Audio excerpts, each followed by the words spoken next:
Hey, welcome to Math Mini Lessons. I'm Sarah, and in this lesson, we're going to look at equations in standard form. Here are the 4 things that your teachers will look for to show that you know how to master today's skill from your checkpoint and your exit ticket. Take a moment to look over, and we'll get started with today's first teacher model. Let's look at 2 special cases and discuss slope. So in the first one, we have our horizontal line, where literally it's just y equals 4, all those points. It's a straight line, doesn't matter what the x is, it is straight across no matter what. And the second one, we have a vertical line. And this is where at x equals 7, no matter what, all the points are on that line where x equals 7. So if we're talking about slope, again, we're talking about steepness.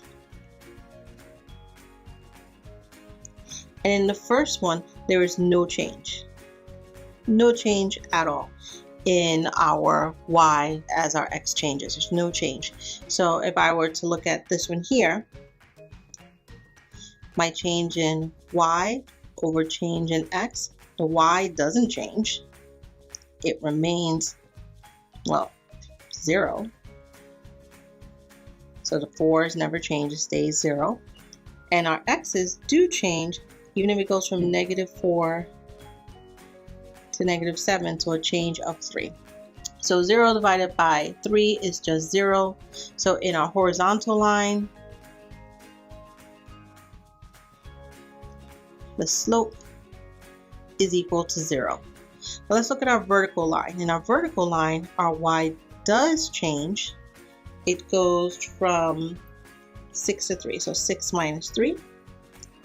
But our x doesn't change. It remains 7 minus 7.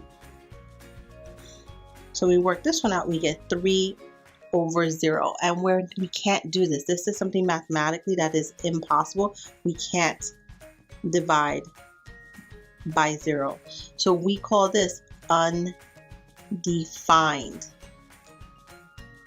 This means there is no slope at all. And there's a difference between a slope of 0, meaning it just stays a straight line straight across, and no slope at all. No slope means it doesn't exist at all. So hit pause and we'll jot this one down as well into our notes.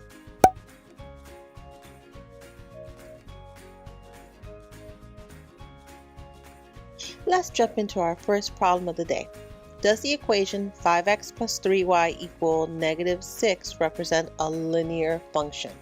So we're really asking, would the equation make a line, a straight line? Here's what we know. Well, we have the equation and we can tell it's in standard form, not slope-intercept form. So here's our plan. We're going to use algebra to express the equation in slope-intercept form, and then we're going to look at a degree of x. Just like we saw in our key information, here we have an equation in standard form. And I'm going to add this in there just as a note. Our standard form is a form that looks like this: ax plus by equals c. So you can see it just means your a and your x are on one side and you have just a constant on the other. And our slope-intercept form,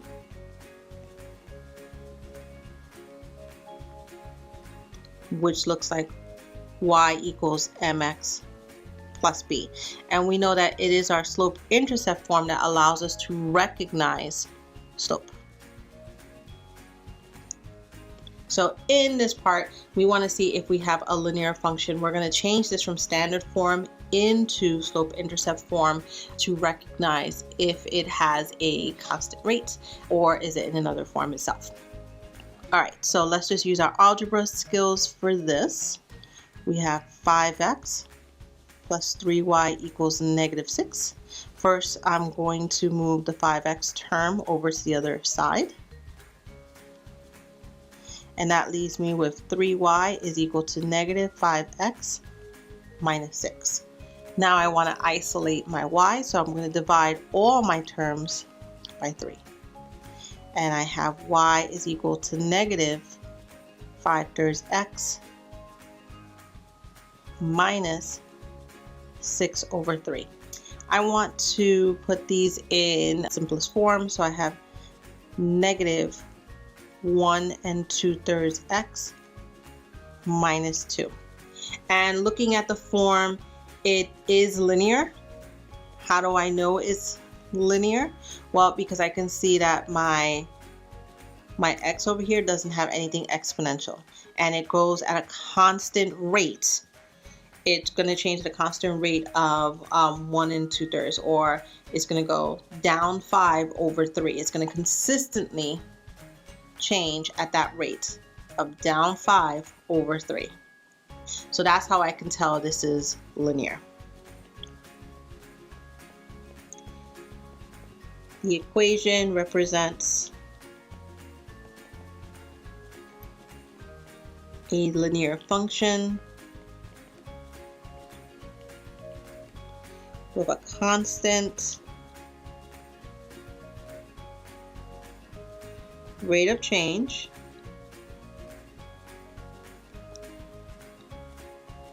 or slope of negative 5/3. So hit pause so you can jot this one down into your notes. And I hope you say, even if you have an equation written in standard form, we can use algebra to rewrite it into y-intercept form. And if we have a constant slope, then we do have a linear function. And for our second problem, which equation has the greater slope? What is the y-intercept for each? Okay, again, pretty straightforward. Which equation has a greater m? And what is b for each equation? So I'm just breaking it down into some math talk. And here are our facts. We can see that the equations are both written in standard form. So we're going to rewrite both equations in slope-intercept form, and that will make it easier for us to compare the slopes, and it will also make it easier for us to compare the y-intercepts.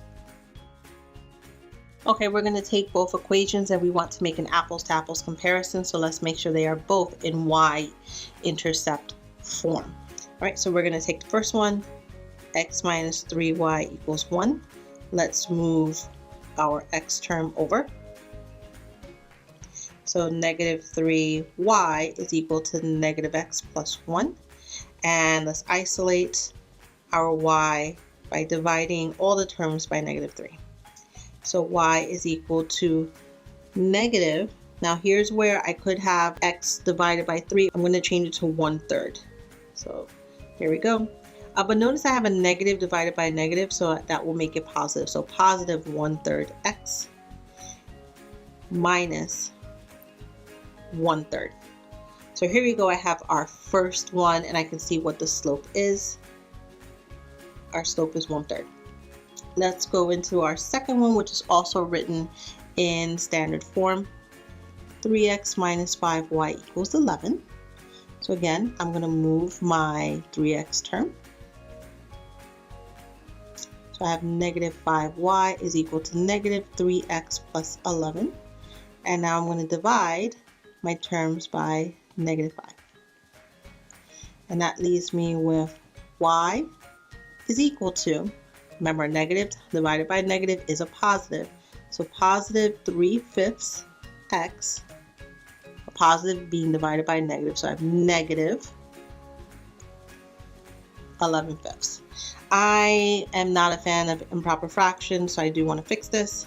So y equals 3/5 x minus 2 1/5.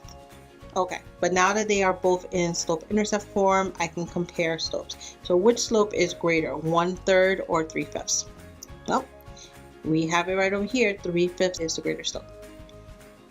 And that's just using my fraction sense. Now, if you're not sure, you get stuck and you have no idea which is greater, 1/3 or 3/5, literally just change your fractions to decimals. If you were to do 1 divided by 3, you will get 0.33. So you would get 0.33x, and if you did 3 divided by 5, you would get 0. Do them to the hundredths place. 0.33x, 0.60x, and you can also see this is the greater one. So let's write this down, which equation has the greater slope. And this will be our second one. 3x minus 5y equals 11 has the greater slope of 3/5.